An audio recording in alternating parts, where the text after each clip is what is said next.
Good morning, everyone. As LMPD disclosed, late last week, LMPD and federal law enforcement partners began an investigation of two structures on Applegate Lane in the Highview neighborhood, just south of the Outer Loop and just north of the Gene Snyder Freeway. It was the result of citizen tips and proactive, rapid police work. I'd like to speak with you about what the results were of that investigation and where we go from here. After a search of the location at Applegate Lane, law enforcement officials located many chemical substances, some explosive in nature, and others which can be used to make explosive substances. It's believed that the owner of the property has been in possession of these materials for some time, in some cases, for several years. While this is a potentially dangerous situation, I want to stress that the property is now secured with a perimeter fence that we installed and an around-the-clock presence of LMPD. I visited the site yesterday myself, along with other members of my administration.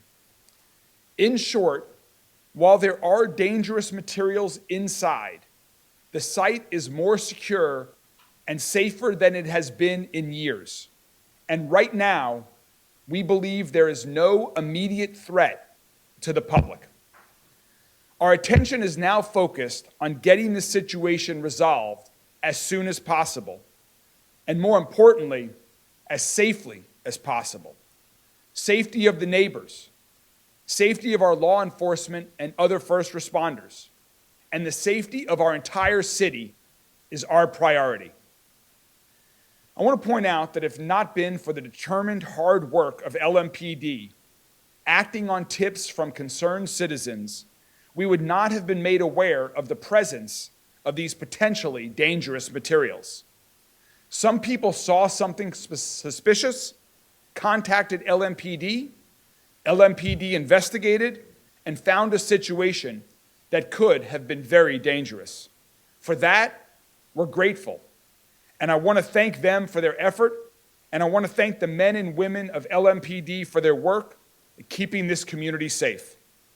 Our chief of LMPD will have a little more to say about this shortly, but I just want to reiterate that once again, if you see something, say something.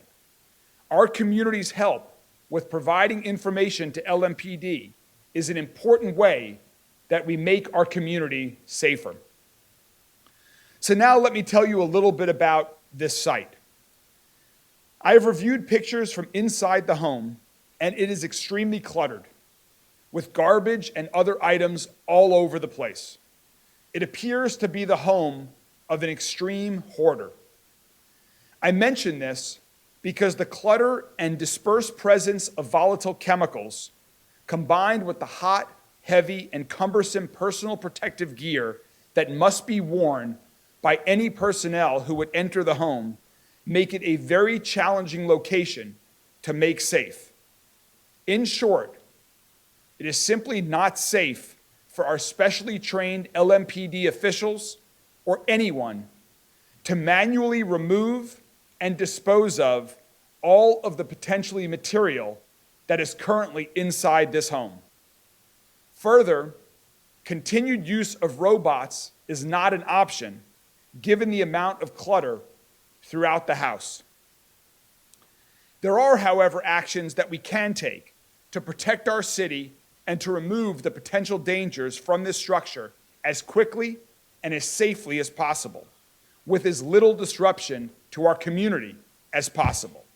Again, our focus is on the safety of the neighbors, the safety of our law enforcement and fire department personnel, the safety of our entire city. So this starts with declaring an emergency, which I did yesterday afternoon. By declaring a state of emergency, Louisville Metro government and our partners are able to move as quickly as possible to do what we need to do to ensure that no one is hurt and this situation is resolved. At my direction, Metro Code Enforcement has also executed an emergency demolition order for the house and the detached garage located at 6213 Applegate Lane. Additionally, Louisville Metro has spent and will continue to spend considerable resources on this matter. This declaration may help offset some of these costs. Our team that's been working on this has been advised by our experts at LMPD, experts at the Federal Bureau of Investigation from across the country and here locally, and several other state and federal agencies, including the University of Louisville. And Jody Myman will speak more about those who have been advising us in a moment. The unanimous view is that the only option to safely proceed is to incinerate the chemicals inside the home by setting a planned, monitored, and controlled burn of the house, which will combust any chemicals that are present within the home. I have been assured that this is the safest way to deal with this situation. Again, after consulting with experts from many agencies and many jurisdictions, it is clear that this is the only way to safely proceed. This is a process that will take a little time to implement safely and correctly. And it will not happen until my team and I are satisfied that this will be conducted in the safest, most efficient manner, and that we have identified and mitigated any risks. I think this is a good time to reiterate that this structure and its contents are more secure now than they have been over the past several years, and it's under constant surveillance, so we do have some time to appropriately continue the planning on this matter. The health and safety of our neighbors in and around Highview, and the health and safety of our first responders and emergency personnel are our top priorities. We will be holding a community meeting next week for neighbors to talk about this monitored and controlled burn of the home and how we will be ensuring the health and safety of our community. We will announce the location, day, and time of this community meeting later this week. And we'll be reaching out to the community on the phone, through email, through texting, and also going street to street, door to door, knocking on doors to make sure people in the vicinity are aware of what's going on and what we're planning to do. I want to speak very briefly about the person who is responsible for this whole situation. I want the community to know that he is currently in jail, charged with wanton endangerment, and from what I understand, other charges are being considered as well. It's important for everyone to know that no matter what happens, he is not going to get near that house. He has a do not contact order with the house, as well as with any type of explosive. So even if he were to get out of jail on bail, if he went anyone near the house, law enforcement will be there waiting for him.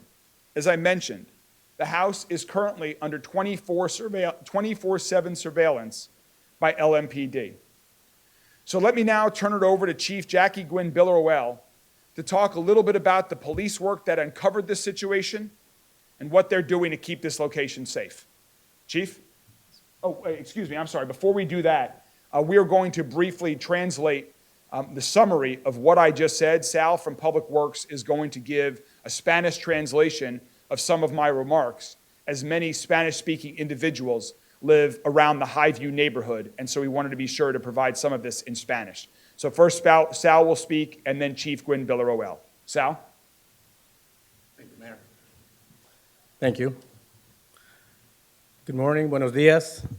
Lo siguiente es un resumen de los puntos que el alcalde Greenberg ha mencionado acerca de la situación que se ha desarrollado, una situación peligrosa que se ha desarrollado en la calle Applegate, en la vecindad de Highview, que potencialmente podría afectar la salud y seguridad de todos los residentes en esa comunidad.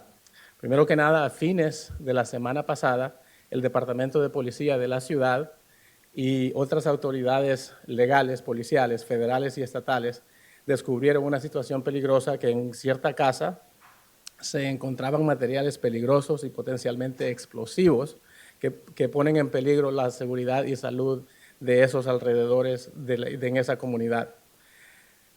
El alcalde el mensaje principal que quiere mandar es de que la situación está bajo control, está estable y no hay peligro inmediato a esos en la comunidad. No obstante, la situación tiene que ser resuelta y hay varios pasos que han sido recomendados para poder resolver esta situación de una manera que no impacta la salud y bienestar de los vecinos ahí en la comunidad.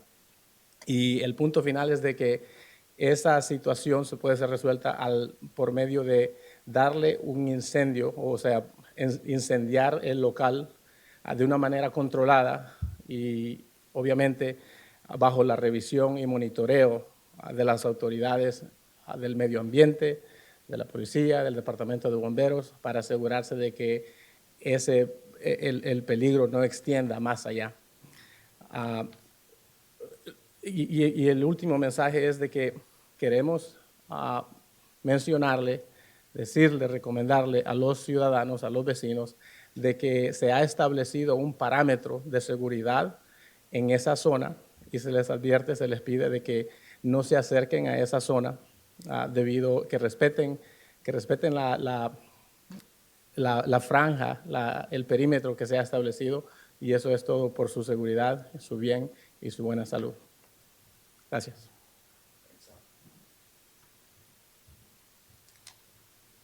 Good morning, and thank you for helping us update the community on this important issue of public safety. Let me start by saying that the security and well-being of our residents and neighbors is LMPD's top priority, and we have been working diligently with our federal, state, and local emergency service partners to resolve this issue with the least amount of impact to the public. LMPD detectives received several crime tips regarding a person possessing dangerous chemicals and making homemade explosives at 2 houses on Applegate Lane. Officers identified the individual and constructed a plan to go into the location and develop probable cause.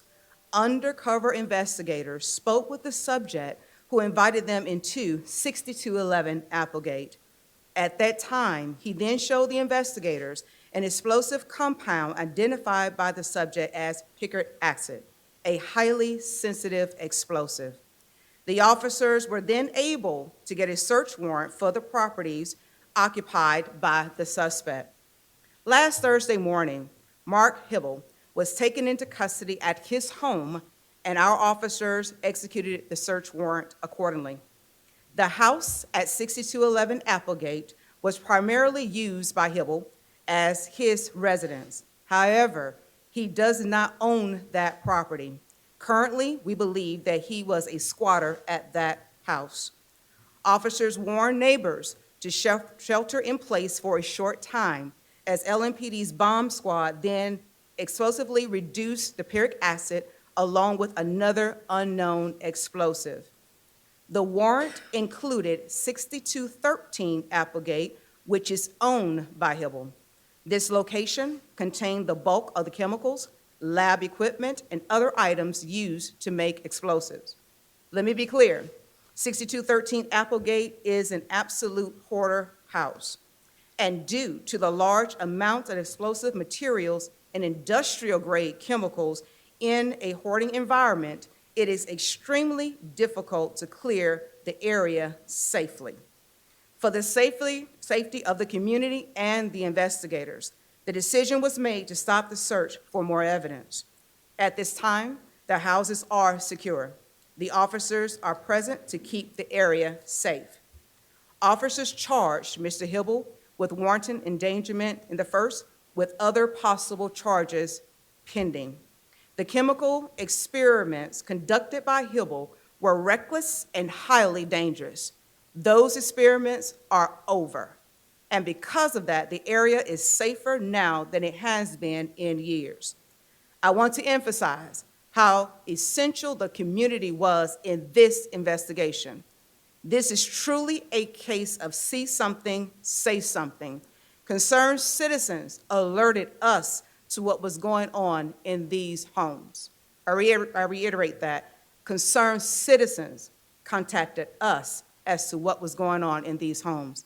And we cannot thank the neighbors who called on us enough. The community also showed tremendous patience and support by offering our officers food and water as they worked to safely secure the properties. I want to thank the investigators who used exceptional police work to secure the warrant. Investigators risked their own personal safety and work in extremely hazardous environments to help secure the area.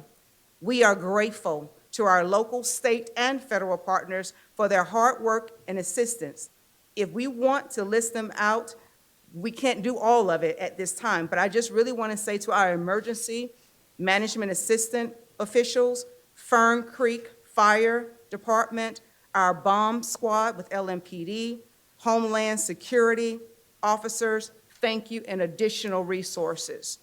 Lastly, we want to encourage everyone who knows of a suspicious activity in their neighborhoods to use our LMPD tip line at 502-574-LMPD. Or you can also call Crime Stoppers at 502-582-2583. Thank you all for helping us get the word out to our community and allowing us to keep everyone safe. Thank you very much, Chief, and thanks to everyone on LMPD and all the law enforcement agencies that have been working on this case for several days now and for continue to. You know, tonight happens to be LMPD's night out, where LMPD goes out into the neighborhoods. So no better night than tonight to those in the community to come out, to meet members of LMPD, to thank them for their hard work, and to get to know them even better. Through these types of relationships, we can continue to build on what we have here, where concerned citizens are reaching out to LMPD to help keep our city safer. Now I'd like to introduce Jody Myman. Jody leads Louisville Emergency Management Services, and he's going to talk a little bit about the partners that we've been working with to ensure that we deal with this situation safely as we move forward. Jody? Thank you, Mayor. Again, I'm Jody Myman, the Executive Director here for Louisville Metro Emergency Services, and I'm also serving as a member of the Unified Command during this operation. We've been working closely with our local, state, and federal partners, along with the Mayor's office and his team, to coordinate a safe response to the incident on Applegate Lane that you've heard about already this morning, to provide for safe operations for the community and safe especially for our first responders as well. Along with our federal partners at the state level, we've had many great partners as well, including Kentucky Emergency Management, the Energy and Environmental Cabinet, and the Kentucky National Guard 41st CST, or Civil Support Team. Our Emergency Management Agency is collaborating across Metro government with experts from Louisville Metro Police Department, Public Health and Wellness, Air Pollution Control District, Codes and Regulations, the County Attorney's Office, and Metro Councilman Jeff Hudson's office. And locally, we're working alongside the Fern Creek Fire Department, who's been great partners through all of this. I can't say enough about Chief Nathan Mulvey and Deputy Chief Scott Evans for their work that they've been doing since the very beginning of this. Thank you to everyone who has been involved and has been assisting with this ongoing investigation. In the coming days, we'll be using the many tools in our toolbox and the training and planning that we've prepared for situations like this to make the residents aware of an upcoming community meeting that you mentioned, that we mentioned earlier. That includes having first responders, myself, members of our organization, the mayor, and Councilman Hudson will be walking the neighborhood surrounding Applegate Lane to answer any questions and encourage residents to attend the upcoming community meeting that will be mentioned later this week. Being prepared is the best advice to keep the people safe around the area. And as always, anything that we get involved in, any type of emergency, we always like to mention our LENS alert system, and that's the Louisville Emergency Notification System. It makes you, the citizens, aware of emergencies that can happen, and when we need to reach out to you, it's a good way for us to do that. This is the way we communicate with the public during any kind of emergency. These alerts can be received via text, email, calls, or push notifications. We have about 30,000 residents in Jefferson County that have signed up, but there's no reason that every resident should not be signed up for our LENS alert system. You can text LENS alert to 67283 to quickly register to receive these alerts. Being prepared and aware really does save lives. And while you're signing up for LENS alert, please complete a Smart 911 profile, because the information that's gathered in there can save time when you call 911 and eliminate the possibility to have to ask more questions. You'll enter your information about your medications, pets in the house, and more information to help first responders get to you and get you the help you need a lot quicker. Smart 911 can also give us insight into additional assistance that residents may need, like power for a medical device or transportation that may be needed during certain situations. As this investigation continues moving forward, we will provide regular updates to the media and the public, and I want to again thank all of our local, state, and federal partners for the assistance they've given us so far. Now I'll turn it back over to Mayor Greenberg. Thanks, Jody. And finally, this location is in the district of Councilman Jeff Hudson. We've been in close communication with Councilman Hudson and his office throughout this, so I'm going to call on him to say a few words before we take some questions from the media. Councilman Hudson?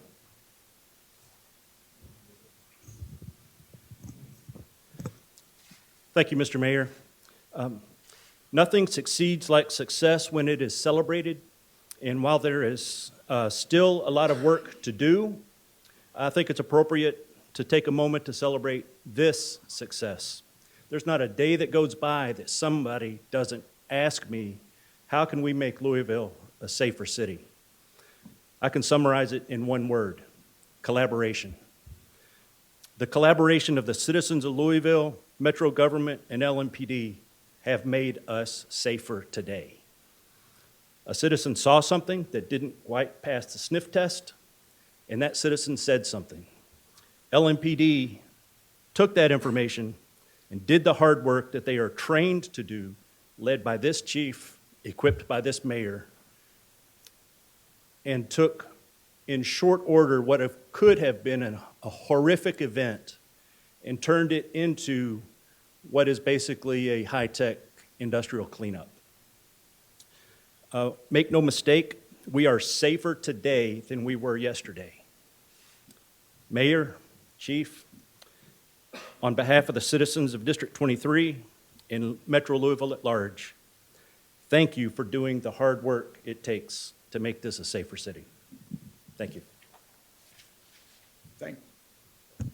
Thank you, Councilman, and the thanks also, as I know you've extended, really goes to everyone who has been working 24/7 over the past days since we were first made aware of this through the weekend and continued, and as it continues right now. So with that, we will take some questions from the media if you all have any. Several questions about the demolition. Do you have a timeline as to when that will start? How long do you think it's going to take? And does the neighborhood need to be evacuated? So we do not yet have a time on when we are going to do this controlled and monitored burn of the home. As I mentioned earlier, we are planning, safety is our #1 priority. And so there's a lot that goes into this. This is not a common situation. And so both working to ensure that the burn of the house itself is planned, as well as we are working to identify and mitigate any risks that might be thought of in connection with that, is what all of these teams and all of these agencies from the state, federal agencies, locally, University of Louisville, others from the private sector are all working on, collaborating every day right now. And so we will have more information, and we'll continue to keep the community and the entire city appraised as we have that. As I mentioned, we're going to have a community meeting next Tuesday. It will not be before then. If we know when it will happen, some of it is weather dependent as well. But as soon as we know when it will happen, we will notify everybody. But it will not happen before the community meeting, before we have an opportunity to go door to door in the neighborhood to advise people of that community where more information will be provided. And if an evacuation, if a localized evacuation is prudent and necessary, we will do a localized evacuation if that is necessary right before and during the controlled burn.